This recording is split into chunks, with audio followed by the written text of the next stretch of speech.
everyone. This is Dr. Clark here, and this is the first episode of the Dogs Board for 2021, and this is the 12th episode overall.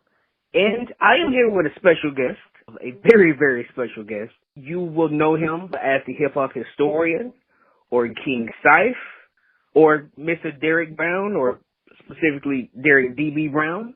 But he is a master coder, song maker, specifically when it comes to lyricism and beat production somewhat. He is also a video editor and a script writer as well. I'll let him introduce himself if he would like to.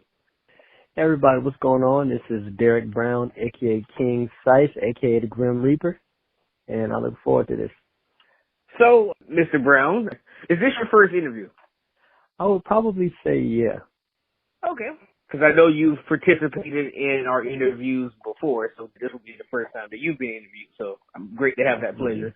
Great to have that pleasure. So I would first like to ask this, since, we both, you and I, named them. How many names / personas do you have? Oh, man. I think I'm going on about, probably at the moment, probably like 3. Or, there's Derek, the hip-hop historian. Then there's, King Scythe, a.k.a. the Grim Reaper. And then there's just me, Derek Brown. So I think about 3 as of right now. Plan on adding more. That's excellent. That's excellent. So tell me, Derek, since this is how the majority of people, across the interwebs know you, how to start making music, both on a amateur level, even though you're definitely not an amateur, and on a professional level? Awesome question. So it started out in middle school. My love for hip hop was really in like elementary school when I was a really little kid. I have a song called Father before I talk about it. Basically, I was fortunate enough to be raised by, 2 fathers. So one of them was my stepdad. My dad gave me the gritty side of hip hop. My stepdad, he would always play clean music. But whenever I was with my stepdad, he would ride around in a car, play Busy Bee, Cool Mo D, LL Cool J, Grandmaster Flash, and the Furious Five, the old school stuff. And I fell in love with it. And so after a while, I'm going to say in middle school is when right in 6th grade is when I wrote my first song. After memorizing and reciting so many songs, just being an overall hip hop nerd. And when I can still remember my first song. Well, actually I can't. But I can remember some of the cringy lyrics. And I just started writing and I never looked back. And, gradually it got to a point where you say, and you start to investigate, oh man, there's so many talented artists out here. How come so many people don't know about this specific artist or that specific artist? And you start looking into the business.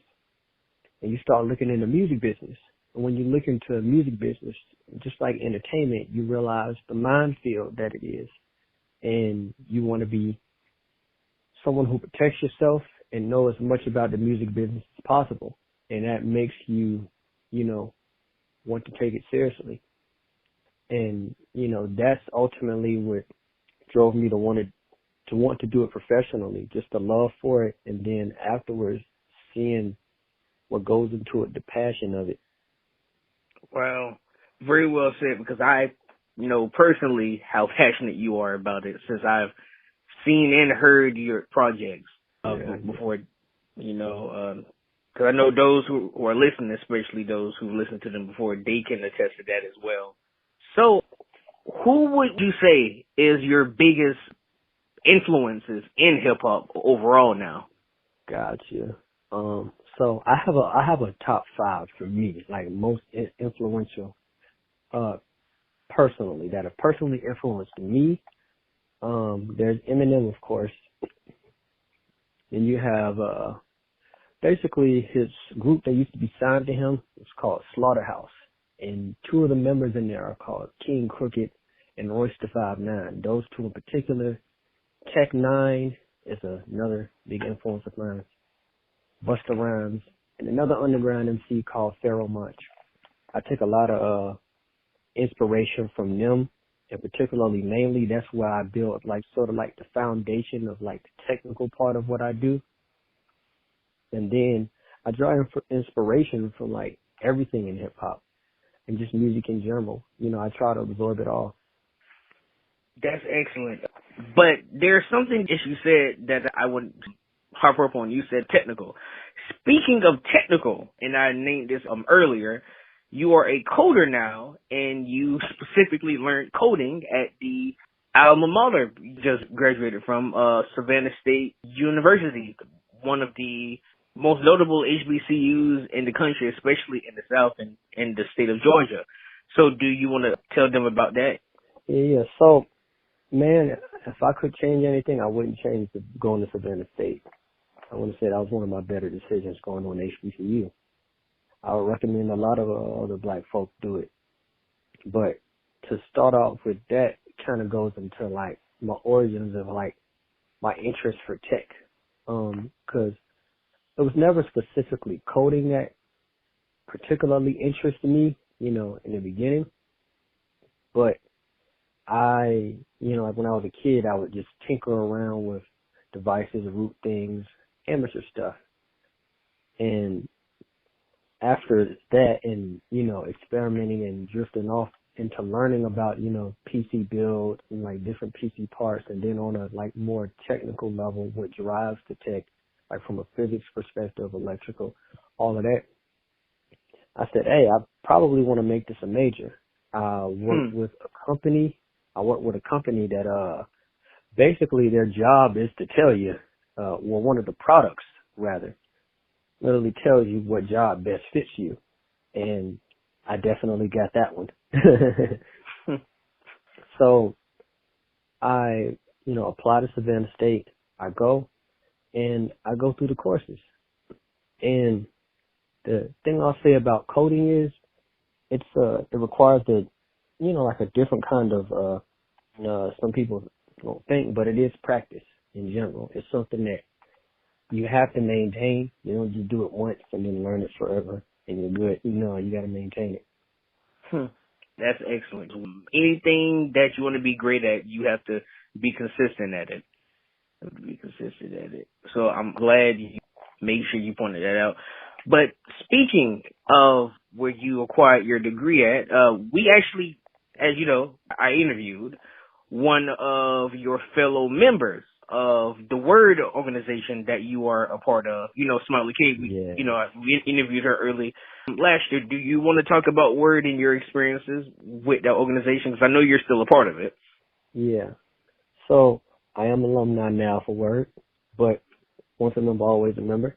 Word, or Way of Real Discovery Incorporated, is basically like a performing arts organization on Savannah State's campus. And I want to say when I joined Word, what made me want to join Word, rather, is how supportive everybody was. So basically, they had a 80s and 90s themed hip-hop show, and it was a contest. And so I remember being sick when I auditioned for it, because it was for them. They hosted it, and they said even in third place you still get a prize. And I remember I was sick, so I ended up writing. I was writing lyrics that I had memorized, but the lyrics were so intricate and wild that I don't think if I was sick I could perform them. So I ended up scrapping them, big mistake. And then I ended up trying to rewrite something else. In the midst of that, I couldn't memorize it at all. I had a hard time memorizing it. And I remember I said I was going to pull out. And the founder there, he's like, no. He gave me this big motivational speech. And he was like, you can't do that. So everybody there, which, they were going to pay me to do this, to perform, they pretty much came outside and they were like, hey, you need help memorizing your stuff. You're not going to quit, are you? And seeing everybody just show that love and support, that's what made me want to join Word. And the essence of Word is, for the advancement of student artists. Wow. One thing I would like to add is that, both you and Smiley K, you both speak so positively of Word and the people who are a part of it. It's like she said, too, you all are one big family, essentially. Yeah, man. And that's why, because of that support. Right. That's having that support system is always amazing. So, it helps you go further. Mm-hmm. So, speaking of being part of organization, those who are listening, and it'll be in the title too. You are part of a very, I would say, interesting organization with two other people called Dr. Clark's Interns / the Docs Board. Do you want to talk a little bit about that for those who may not know? Awesome. I'm glad you asked that question. So, what the Docs Board is and Dr. Clark's Interns is, the Docs Board is, of course, our YouTube channel that we're interviewing on right now. But Dr. Clark's Interns is basically like a platform that is education-based. The goal of it is to combine entertainment and, different forms of like various mediums and use that as a way to educate people in those mediums. So, for example, my responsibility is all the hip-hop and music-oriented content, music business-oriented content. With that, I write articles concerning different topics. For example, a lot of people like my government, politics, and hip-hop articles. Dr. Clark himself, he writes really good articles concerning a myriad of different things in nerd culture and media, from gaming to comic books to different films and just ultimately franchises. He's had really good stuff, like projects concerning, any like sort of comic book character you can think of. So one of the things that Dr. Clark does that I'm particularly fond of is the black figures, whether they be fictional or real. And so those are definitely good biographies that I think a lot of people should actually read more. And then we have another young brother, Hunter. He does a lot of pro-black and pro-African content that I think is really great too. Excellent. That's excellent, because I know the good majority of people who are listening to this, first on our streaming and download platforms and then next on our YouTube page, is that they have most likely consumed some of your pieces from both what you've written and the video versions that we've made of those written pieces. Because I know personally, for me, Dr. Clark, I'm a fan of them, and I know many people who personally are as well. And you have a new series that you started too, right? Do you want to tell them about that? Yes. So the new series that I started writing is going to go concurrent with my government, politics, and hip hop series. It's called Controversial Moments in Hip Hop. And so it's exactly in the title, right? Mm-hmm. I want to take moments that made us talk and that made people talk in hip hop, for better or for worse, because I think the important part of controversy is that it causes discussion. And when you have that discussion, that's when we have understanding. When you have understanding, that's when culturally a group of people advance. So I wanted to basically use that as a means of saying, hey everybody, look at what this aspect and this moment of hip hop did, and look at it in the entire context of the genre, and ask yourself about the progress or just about the value of what we can take from that. That's ultimately what that series is about. Right. So if you haven't already, definitely go give the first one a read that I made for that one, which was Nelly, and things concerning the tip drill song. Oh, right. I read it, and it was excellent. The amount of detail he went into it, everyone, was excellent, and it was very informative. We should all learn the behind-the-scenes aspects of the things that we love in order for us to truly understand the amount of effort that went into it, but also the historical context behind it as well. Mm-hmm. But I'll say that there's a lot of detail that needed to be taken out of that article. Yes, there's that too, but, like I said, regardless of our temperaments, when information educates, then it will be used for some sort of good. So, regardless of what our temperaments may be. So, with that being said, I'm going to ask you, a more, not necessarily more personal, but a more, I would say, grounded question. So, you mentioned Dr. Clark, because group of people, the organization, the business is named after him. So, how did you meet Dr. Clark in the first place for you to join? So, I met Dr. Clark before he got really famous, before he got really big. We met at this school called John Rebault High School, senior high school actually. And he was a class above me, and to my knowledge and my memory, my first exposure to him was in ROTC. And so, we sort of would talk and converse about nerd stuff from time to time. And then, slowly we just became friends. And then, I'm going to say it was around the time that I'd really got to college my freshman year. He asked me if I wanted to be involved with his project. And I was like, yeah, of course. That's excellent. Well, because as I say it again, because I know Dr. Clark is very grateful for your contributions and everything you've done over the years. And I know the wandering zoologist, Mr. Hunter Graham is very much as well. So, but going into a different, I would say, set of notions, I know I also mentioned that you've been writing a script, and I know you're taking your time with it, but what made you want to start writing script scenes at the first place? So, really, it's interesting, right? I sort of have developed a philosophy of just creating. Ultimately, what I want to do is own a media company. And so I want the ability to be able to diversify myself in different forms of media, be it podcasting, be it, television, news, all these different things. And, of course, working with Dr. Clark is really good practice for that.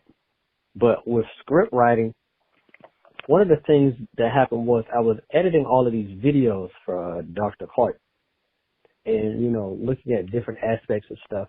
And I said, oh, man, at some point, when we upgrade this content, there's going to be certain aspects of different technical things I might want to look at, video editing software. Then I started looking at lighting and, cameras, because I am, of course, a techie at heart.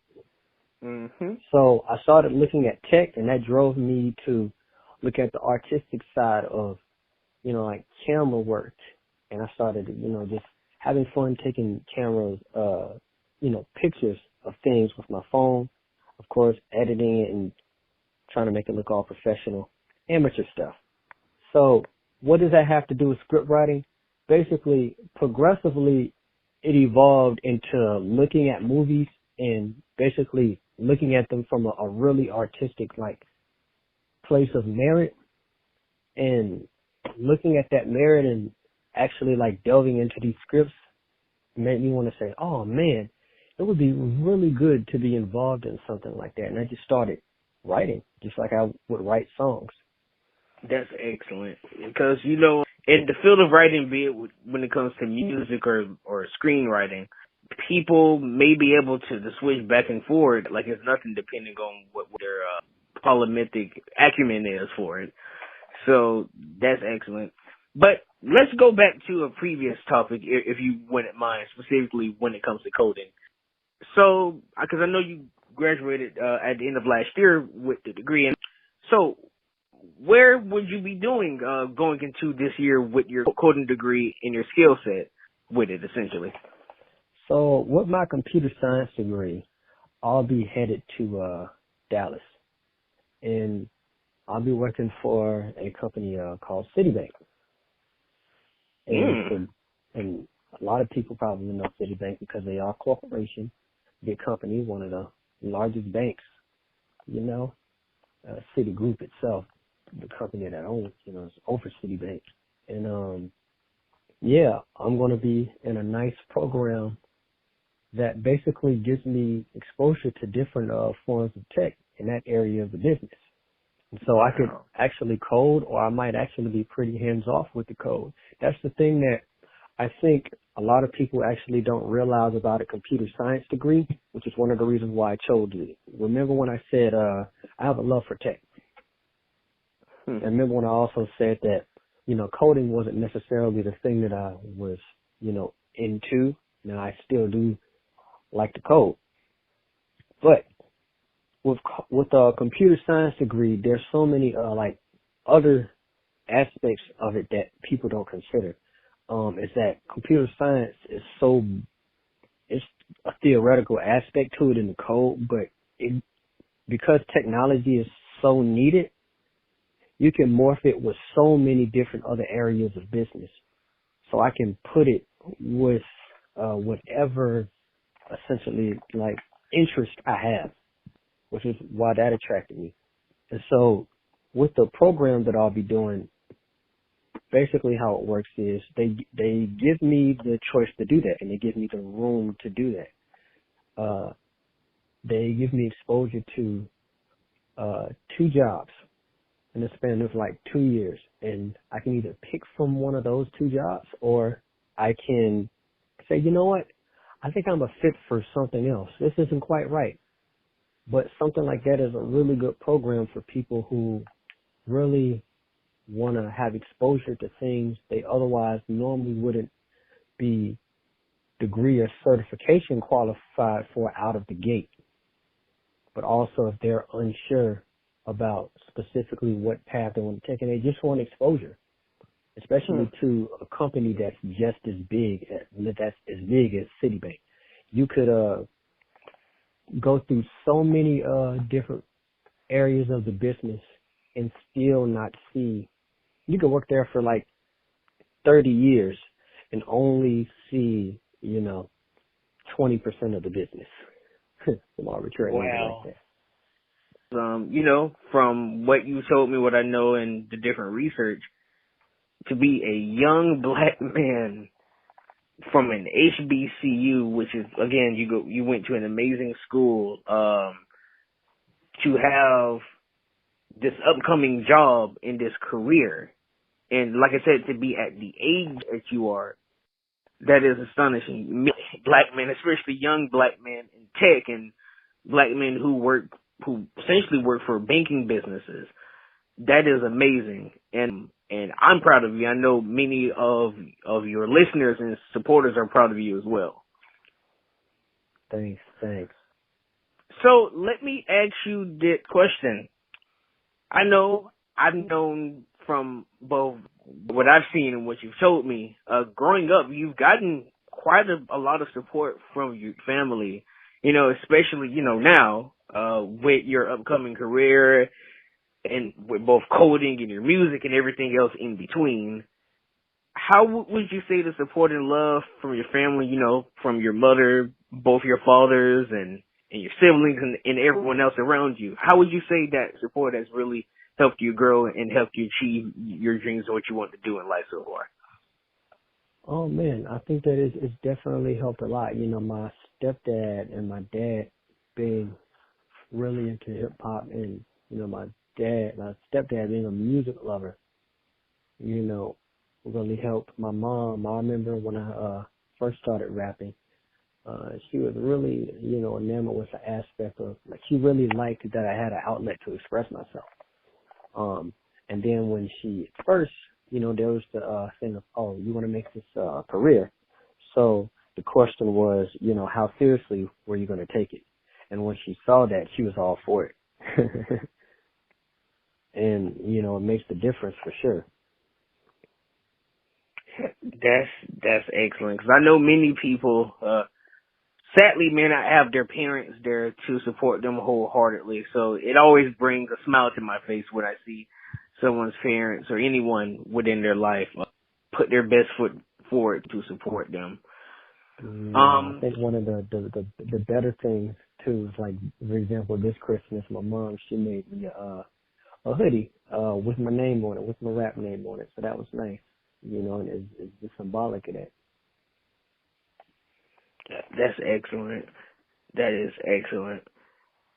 But I have one final main question for you, Derek.